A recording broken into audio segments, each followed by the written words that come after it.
நம்மளை விட்டு நம்ம கிட்ட இருந்து இழந்ததை எல்லாமே வந்துட்டு முருகப்பெருமான் வந்துட்டு மீட்டு கொடுத்துருவாரு. அவரை வழிபட்டா போதும் அப்படின்னு சொல்லிட்டு நீங்க ஒரு வார்த்தை சொன்னீங்க. ரொம்ப பெருசா ஆடம்பரமாலாம் ஒன்றும் முருகனை வணங்க வேண்டாம். உங்ககிட்ட இருக்கிறத வச்சே வந்துட்டு முருக வழிபாடு பண்ணலாம்னு. இப்ப வீட்டுல முருக வழிபாடு பண்ணணும்னா எப்படி பண்ணணும்? வீட்டுல முருகர் வழிபாடு நான் ஏற்கனவே சொன்னபடி செவ்வாய்க்கிழமைன்றது சிறந்தது முருகனுக்கு. அப்ப நீங்க வீடெல்லாம் சுத்தம் பண்ணிட்டு காலையில வந்து ஒரு முருகர் வழிபாடு வந்து அந்த பூஜை அறையில முருகரை வச்சுட்டு வேல்தும் வச்சு கும்பிடலாம். நீங்க மயில் இறகு கிடைச்சதுன்னா அதை நீங்க பூஜை ரூம்ல வச்சு வழிபாடு வச்சு பண்ணலாம்.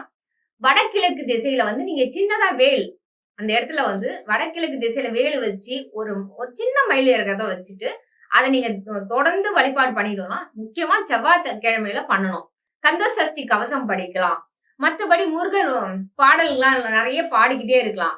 சோ அன்னைக்கு மட்டும் நீங்க வந்து ஒரு பொழுது, அதாவது சுத்தமா சாப்பிட வேண்டாம்னு சொல்லல, பழம் தான் நீங்க எடுத்துக்கலாம். மதியானத்துக்கு நீங்க பழம் எடுத்துக்கலாம், காலையில ஒரு பழம் எடுத்துக்கலாம். உங்களுக்கு ஈவினிங்கா ஒரு 6 மணிக்கு மேல நீங்க ஏதோ ஒன்று சாப்பிடணும் விருப்பப்பட்டா சாப்பிடலாம்.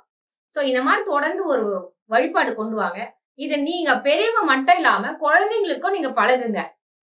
அப்பதான் வாழடி வாழ இந்த பழக்கம் வரும் உங்களுக்கு.